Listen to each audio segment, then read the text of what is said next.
Good morning students. ഈ ഒരു വീഡിയോയോടുകൂടി നമ്മുടെ റിവിഷൻ ക്ലാസ് തീരുകയാണ്. അത് കഴിഞ്ഞിട്ട് പേരൻസ് പറഞ്ഞനുസരിച്ച് നിങ്ങൾക്ക് വേദിക് മാത്തമാറ്റിക്സിന്റെ ഒരു ക്ലാസ് ഞാൻ എടുക്കുന്നുണ്ട്. അതിന്റെ ഒരു ഇൻട്രൊഡക്ഷൻ മാത്രമാണ് എടുക്കുന്നത്. അത് ഏപ്രിൽ 10 ശേഷം ഉള്ള ഏതെങ്കിലും ഡേറ്റ് ആയിരിക്കും. ഓക്കെ, ഏപ്രിൽ 10 ശേഷമുള്ള ഏതെങ്കിലും ഡേറ്റിൽ ഞാൻ എടുക്കുന്നതായിരിക്കും. അത് ലൈവ് ക്ലാസ് ആയിരിക്കും. ഓക്കെ, ഇതേപോലെ ബോർഡ് വെച്ച് ലൈവ് ക്ലാസ് ആയിരിക്കും. ഇൻട്രൊഡക്ഷൻ മാത്രമാണ്. അപ്പോൾ അതിന്റെ ഗൂഗിൾ മീറ്റ് വഴിയായിരിക്കും. എന്നിട്ട് അതിന്റെ ലിങ്ക് ഞാൻ ഇടാം. ഓക്കെ, അപ്പോൾ അത് അതിന്റെ ഇൻട്രൊഡക്ഷൻ ക്ലാസ് എടുത്തു തരാം. ഓക്കെ, ഇത് നമ്മള് റിവിഷനിൽ പഠിക്കാൻ പോകുന്നത് resistors in parallel combination of resistors. Okay, അപ്പോൾ റെസിസ്റ്റേഴ്സിന്റെ പാരലൽ കോമ്പിനേഷൻ എന്ന് പറഞ്ഞാൽ രണ്ടോ അതിലധികമോ റെസിസ്റ്റേഴ്സ്. ഈ ഫിഗർ നോക്കുക, ഇവിടെ 3 റെസിസ്റ്റർ ഉണ്ട്, R1 R2. പാരലൽ കോമ്പിനേഷൻ എന്ന് പറയണമെങ്കിൽ അതിന്റെ കണക്ഷൻ എന്ന് പറഞ്ഞാൽ ഈ 3 റെസിസ്റ്ററിന്റെയും ഒരു ടെർമിനൽ ഒരു പോയിന്റിൽ ജോയിൻ ചെയ്തിട്ടുണ്ട്, ഈ ഒരു പോയിന്റിൽ ജോയിൻ ചെയ്തിട്ടുണ്ട്. അതേപോലെ ഈ 3 ടെർമിനലിന്റെയും അടുത്ത ടെർമിനൽ ഈ ഒരു പോയിന്റിലും ജോയിൻ ചെയ്തിട്ടുണ്ട്. അങ്ങനെയാണെങ്കിൽ നമുക്കിതിനെ പാരലൽ കോമ്പിനേഷൻ എന്ന് പറയാം. ഓക്കെ, അപ്പോൾ പാരലൽ കോമ്പിനേഷന്റെ പ്രത്യേകത രണ്ടോ അതിലധികമോ റെസിസ്റ്ററിന്റെ ഒരു ടെർമിനൽ ഒരു പോയിന്റിൽ ജോയിൻ ചെയ്യും, അടുത്ത ടെർമിനൽ അതായത് രണ്ടാമത്തെ ടെർമിനൽ വേറൊരു പോയിന്റിൽ ജോയിൻ ചെയ്യും.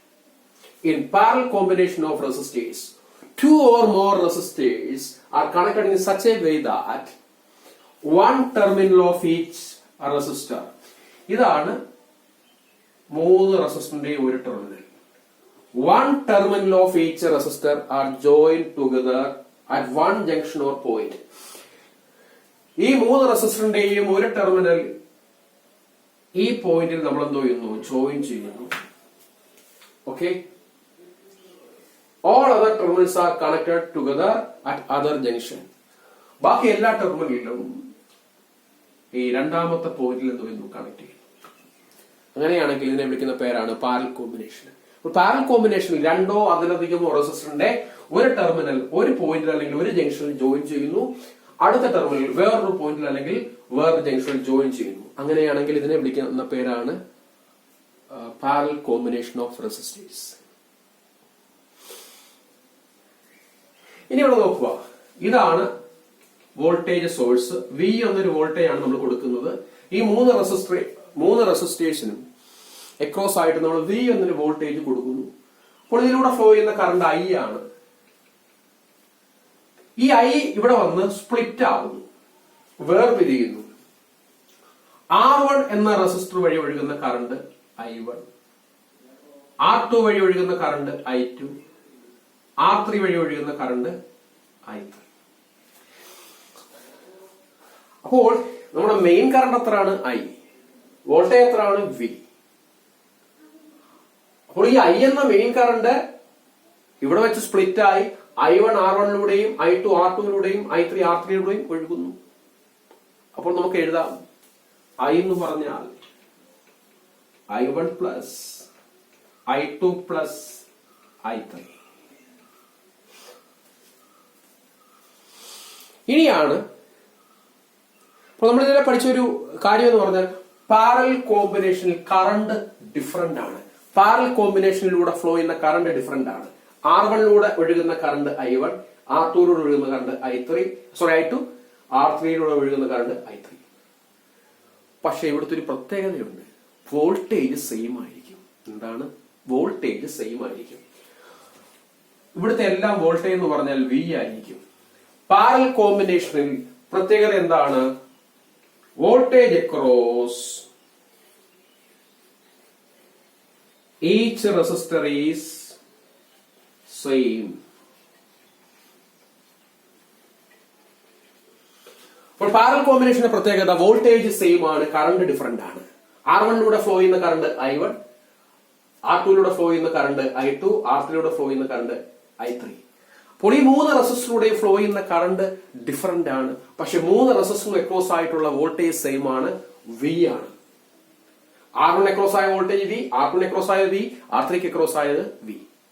അങ്ങനെയാണെങ്കിൽ നമ്മൾ R1 എങ്ങനെ എഴുതും? R1 അക്രോസ് ആയ വോൾട്ടേജ് V, കറണ്ട് I1. അങ്ങനെയാണെങ്കിൽ നമുക്കറിയാം V is equal to IR. V is equal to IR നമുക്ക് എല്ലാവർക്കും അറിയാം. വോൾട്ടേജ് എന്ന് പറഞ്ഞാൽ കറണ്ട് ഇൻറ്റു റെസിസ്റ്റൻസ് ആണെന്ന് അറിയാം. അങ്ങനെയാണെങ്കിൽ കറണ്ട് എന്ന് പറഞ്ഞാൽ എന്താണ്? V by R ആണല്ലോ. അങ്ങനെയാണെങ്കിൽ I1 എങ്ങനെ എഴുതും? I1 എന്ന് പറഞ്ഞാൽ ഇവിടുത്തെ വോൾട്ടേജ് എത്ര? V. കറണ്ട് എന്ന് പറഞ്ഞാൽ വോൾട്ടേജ് ഡിവൈഡ് ബൈ റെസിസ്റ്റൻസ് ആണ്. അപ്പോൾ കറണ്ട് I1 എന്ന് പറഞ്ഞാൽ V by R1. കാരണം ഇവിടുത്തെ റെസിസ്റ്റൻസ് R1 ആണ്. I2 എന്ന് പറഞ്ഞാൽ അവിടുത്തെ വോൾട്ടേജും തുല്യമാണ്, V ആണ്, സെയിം ആണ്, V ആണ്. V by R2. I3യോ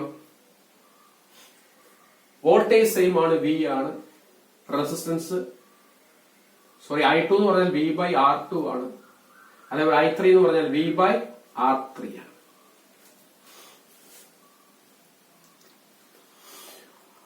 ഇപ്പോൾ R1 എന്ന റെസിസ്റ്ററിലൂടെ ഒഴുകുന്ന കറണ്ട് I1 എന്ന് പറഞ്ഞാൽ ഇവിടുത്തെ വോൾട്ടേജ് എത്ര? V, റെസിസ്റ്റൻസ് എത്ര? R1. അപ്പോൾ I1 എന്ന് പറഞ്ഞാൽ V by R1. ഇനി R2ലൂടെ ഒഴുകുന്ന കറണ്ട് I2 ആണ്. അപ്പോൾ I2 എന്ന് പറഞ്ഞാൽ ഇവിടുത്തെ വോൾട്ടേജ് എത്ര? V by R2. ഇനി R3ലൂടെ ഒഴുകുന്ന കറണ്ട് I3 ആണ്. I3 എന്ന് പറഞ്ഞാൽ V by R3. ഇനി നമുക്കറിയാം I എന്ന് പറഞ്ഞാൽ V by R ആണ്. ഈ R ഏതാണ്?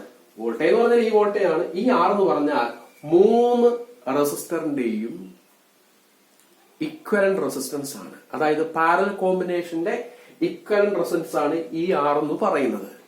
ഓക്കെ, അപ്പോൾ 3 റെസിസ്റ്ററിന്റെയും ഇക്വലന്റ് ആയിട്ടുള്ള റെസിസ്റ്റൻസ് ആണ് ഈ R എന്ന് പറയുന്നത്. അപ്പോൾ ഇവിടെ നേരത്തെ നമ്മൾ പഠിച്ചു I എന്ന് പറഞ്ഞാൽ I1 plus I2 plus I3 എന്ന് പഠിച്ചു. ഇനി I1 എത്രയാണ്? V by R1. I2 എത്രയാണ്? V by R2. I3 എത്രയാണ്? V by R3. ഈ V എല്ലാം ക്യാൻസൽ ചെയ്യാം. അപ്പോൾ നമുക്ക് കിട്ടും 1 by R is equal to 1 by R1 plus 1 by R2 plus 1 by R3. ഒരു പാരലൽ കോമ്പിനേഷനിലെ ഇഫക്റ്റീവ് റെസിസ്റ്റൻസ് കാണാനുള്ള formula 1 by R is equal to 1 by R1 plus 1 by R2 plus 1 by R3. ഒരു parallel കോമ്പിനേഷനിലെ effective resistance കാണാനുള്ള formula 1 by R is equal to 1 by R1 plus 1 by R2 plus 1 by R3.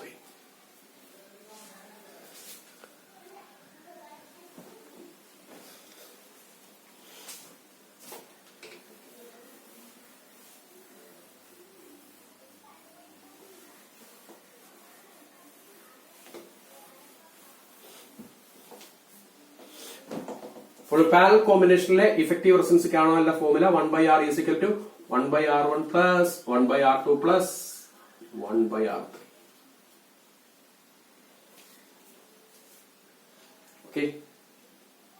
ഇനി ഇവിടെ 2 resistance മാത്രമേ ഉള്ളൂ, 2 resistor മാത്രമേ ഉള്ളൂ. അങ്ങനെയാണെങ്കിൽ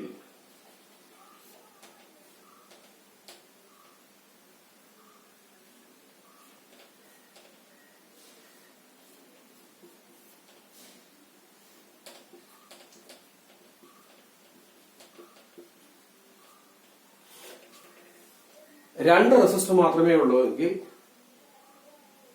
effective resistance അല്ലെങ്കിൽ ഇക്വലന്റ് റെസിസ്റ്റൻസ് കാണാനുള്ള formula 1 by R is equal to 1 by R1 plus 1 by R2 is equal to 1 by R is equal to. ഇനി നമുക്ക് ഇതിനെ സിംപ്ലിഫൈ ചെയ്യാം, ക്രോസ് മൾട്ടിപ്ലൈ ചെയ്യുക. സിംപ്ലിഫൈ ചെയ്യാൻ വേണ്ടി ക്രോസ് മൾട്ടിപ്ലൈ ചെയ്യാം. R2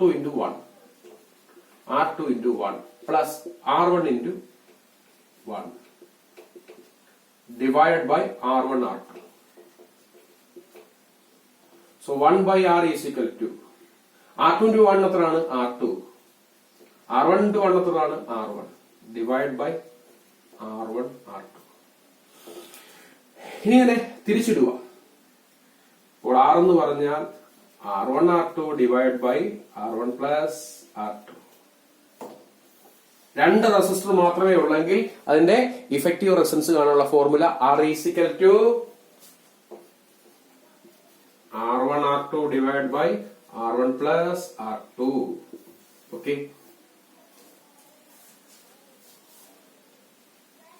ഇനി നമുക്കൊരു പ്രോബ്ലം ചെയ്യാം.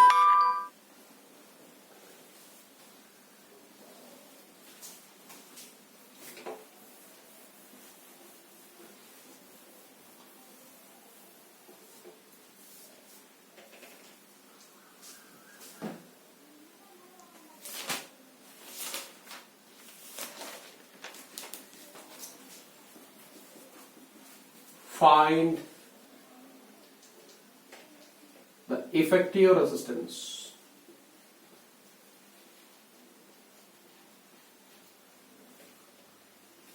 and total current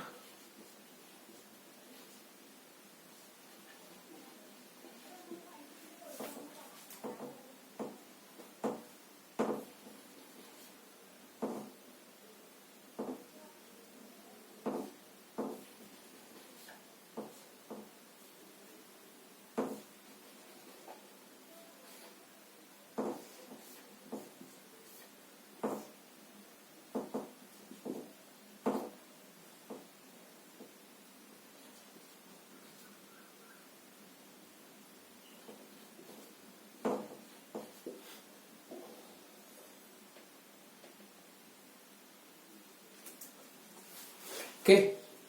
ഇവിടെ 3 റെസിസ്റ്റൻസ് തന്നിട്ടുണ്ട്. R1 24 ഓം, R2 60 ഓം, R3 40 ഓം. അതിന്റെ ഇഫക്റ്റീവ് റെസിസ്റ്റൻസ് കാണണം. എന്നിട്ട് ഇവിടുത്തെ ടോട്ടൽ കറണ്ടും കണ്ടുപിടിക്കണം. നമുക്കറിയാം ഒരു പാരലൽ കോമ്പിനേഷനിൽ 3 റെസിസ്റ്റർ അടങ്ങിയ ഒരു പാരലൽ കോമ്പിനേഷനിൽ ഇഫക്റ്റീവ് റെസിസ്റ്റൻസ് കണ്ടുപിടിക്കാനുള്ള formula 1/R is equal to 1/R1 plus 1/R2 plus 1/R3. ഇവിടെ R1 എത്രയാണ്? 24. R2 എത്രയാണ്? 60. R3 എത്രയാണ്? 40. So 1/R is equal to 1/24 plus 1/60 plus 1/40. Okay. ഇനി ഇതിനെ സിംപ്ലിഫൈ ചെയ്യുക. ഓക്കെ, ഇതിനെ സിംപ്ലിഫൈ ചെയ്യുമ്പോഴത്തേക്ക് നമുക്ക്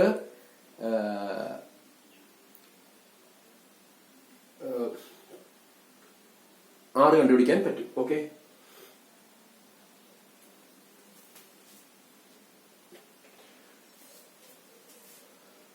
ഇവിടുത്തെ കോമൺ ഫാക്ടർ 120 വരും.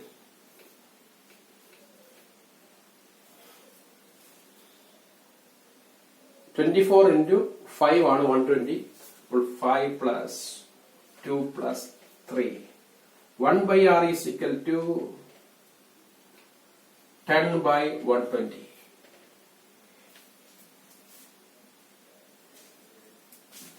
അപ്പോൾ 1/R is equal to 10/120. R is equal to 120 divided by 10 is equal to 12 ohm. R എത്ര എന്ന് കിട്ടി? 12 ohm. 12 ohm എന്ന് കിട്ടി. R എന്ന് പറഞ്ഞാൽ 12 ohm എന്ന് കിട്ടി. ഇനി ഇവിടുത്തെ കറണ്ട് കണ്ടുപിടിക്കണം. ടോട്ടൽ കറണ്ട് I കണ്ടുപിടിക്കണം.